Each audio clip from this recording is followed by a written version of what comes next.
En el episodio anterior, al concluir la introducción de la guerra contra los niños, vimos cómo el autor plantea que existe una batalla espiritual y cultural por el corazón y la mente de las nuevas generaciones. También vimos que nuestros hijos no solamente enfrentan los desafíos de una cultura cada vez más alejada de Dios, sino que además nacen en un mundo afectado por las consecuencias del pecado acumulado de generaciones anteriores. Pero la introducción nos dejó con una pregunta muy importante. Si nuestros hijos están creciendo en medio de tanta confusión moral y espiritual, ¿qué responsabilidad tenemos nosotros como padres, abuelos e iglesia? En este primer capítulo, el autor nos lleva a las Escrituras para mostrarnos cómo las decisiones de una generación impactan a la siguiente. Pero también nos recuerda una verdad llena de esperanza. La gracia de Dios es más poderosa que el pecado. Y Él ha dado a los padres un papel fundamental en la formación espiritual de nuestros hijos. Acompáñanos mientras exploramos lo que la Biblia enseña acerca del legado que estamos dejando a la próxima generación. Bienvenidos nuevamente a Infórmate Familias del Valle Imperial. Soy Lupita Carreño y hoy profundizaremos en el capítulo 1 de la guerra contra los niños del pastor John MacArthur. Este capítulo lleva un título muy significativo: La sombra para nuestros hijos. La idea central es sencilla pero profunda. Las decisiones que tomamos hoy afectarán a las generaciones que vienen detrás de nosotros. El pastor John MacArthur comienza compartiendo una bendición personal. Después de décadas de ministerio, una de sus mayores alegrías es ver a sus hijos, nietos y bisnietos caminando con Cristo. Él reconoce que esto no ocurrió por casualidad. Hubo una esposa fiel que modeló una vida piadosa. Hubo una iglesia comprometida con la verdad y hubo años de enseñanzas, oración y discipulado. Y eso nos recuerda una verdad importante. Las familias no son transformadas por accidente.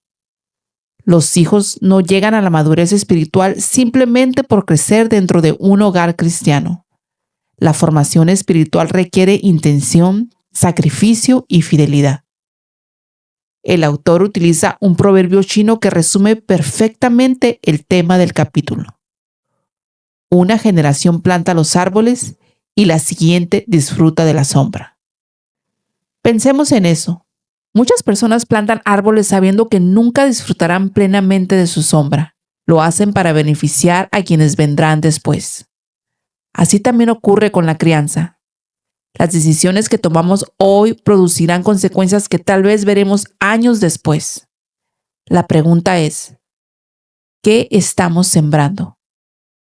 ¿Qué legado espiritual estamos dejando? ¿Qué sombra encontrarán nuestros hijos cuando nosotros ya no estemos aquí? A partir de ahí, el autor dirige nuestra atención hacia la realidad espiritual de nuestro mundo. Vivimos en una cultura que está moldeando activamente la forma en que los niños entienden la verdad, la moralidad, la familia y la identidad. Nuestros hijos están siendo discipulados constantemente, no solamente por los padres, también por teléfonos, redes sociales, entretenimiento, escuelas, celebridades, influencers y todo tipo de mensajes culturales. Por eso el pastor habla de una guerra por los niños. No una guerra militar, sino una batalla espiritual e ideológica. Una batalla por la mente, por el corazón y por la cosmovisión. Por las convicciones de la próxima generación. Pero el problema no comenzó en nuestros días. La Biblia enseña que el pecado deja consecuencias que puede alcanzar a las generaciones futuras. En Éxodo 20, Deuteronomio 5 y otros pasajes, Dios advierte acerca de los efectos del pecado sobre los hijos y los nietos. Ahora bien, esto no significa que Dios castigue injustamente a los hijos por pecados que ellos no cometieron. La Biblia deja claro que cada persona es responsable delante de Dios por sus propias acciones. Lo que significa es que el pecado tiene consecuencias reales. Los padres crean ambientes, las familias establecen patrones, las generaciones construyen culturas y esas culturas son heredadas por quienes vienen después. Los hijos de una generación deben vivir con las consecuencias de las decisiones tomadas por la generación anterior.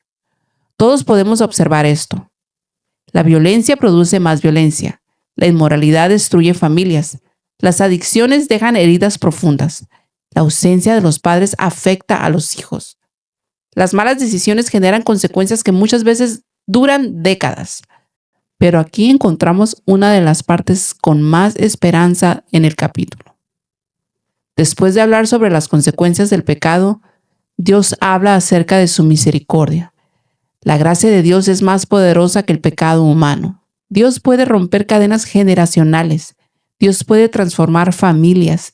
Dios puede comenzar una nueva historia.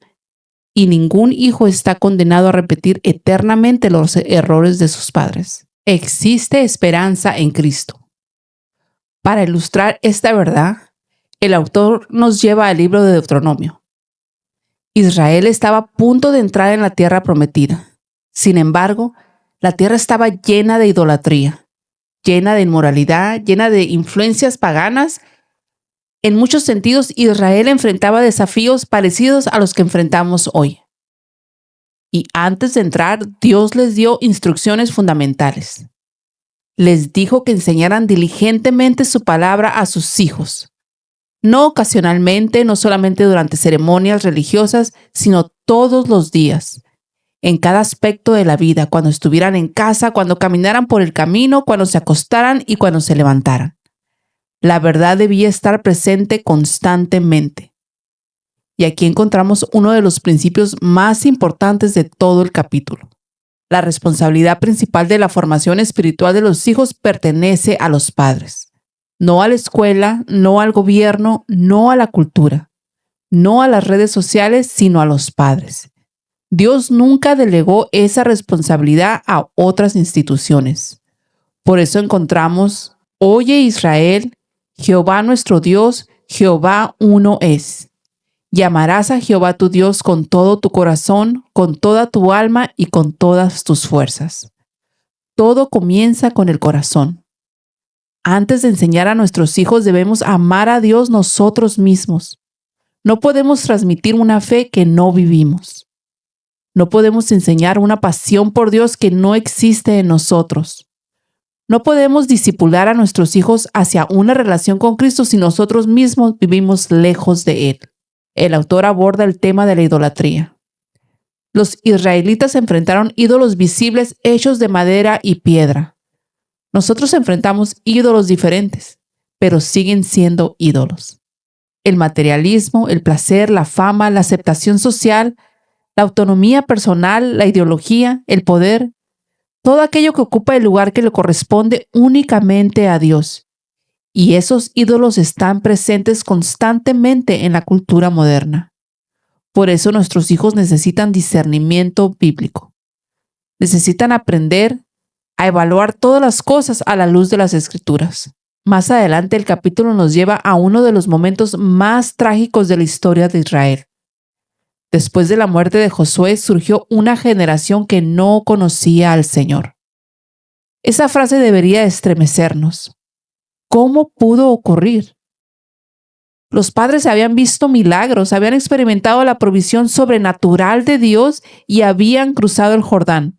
Habían visto caer los muros de Jericó. Sin embargo, una generación después, gran parte de ese legado espiritual se había perdido. Y el resultado fue devastador. La nueva generación comenzó a adoptar las creencias de los pueblos paganos. Abandonaron la adoración verdadera, se alejaron de Dios y sufrieron las consecuencias de su rebelión. El pastor John MacArthur utiliza este episodio como una advertencia para nuestros tiempos. La fe no se transmite automáticamente. Cada generación debe aprender quién es Dios. Cada generación debe escuchar la verdad y cada generación debe ser discipulada. Y si los padres no enseñan la verdad, otras voces ocuparán ese lugar. Por eso la pregunta más importante no es si nuestros hijos están siendo influenciados. La verdadera pregunta es, ¿quién los está influenciando? ¿La palabra de Dios o la cultura que los rodea? Al concluir este capítulo, el autor nos deja con una responsabilidad solemne. No basta con identificar los problemas culturales. No basta con criticar las influencias negativas. Debemos actuar. Debemos enseñar la palabra. Debemos discipular a nuestros hijos. Debemos orar por ellos. Debemos modelar una fe auténtica y debemos involucrarnos activamente en sus vidas. Y debemos confiar en que Dios sigue obrando, porque el legado más importante que podemos dejar no es dinero, no es propiedades, carreras profesionales, posición social, es una herencia espiritual. Es transmitir a nuestros hijos el conocimiento de Dios, el amor por su palabra y la esperanza que se encuentra únicamente en Jesucristo. Y la pregunta final que este capítulo nos deja es: ¿qué sombra disfrutarán nuestros hijos por los árboles que estamos plantando hoy? Una generación alabará tus obras a otra generación y anunciará tus poderosos hechos. Salmo 145:4. Soy Lupita Carreño y esto fue Infórmate Familias del Valle Imperial. Dios te bendiga.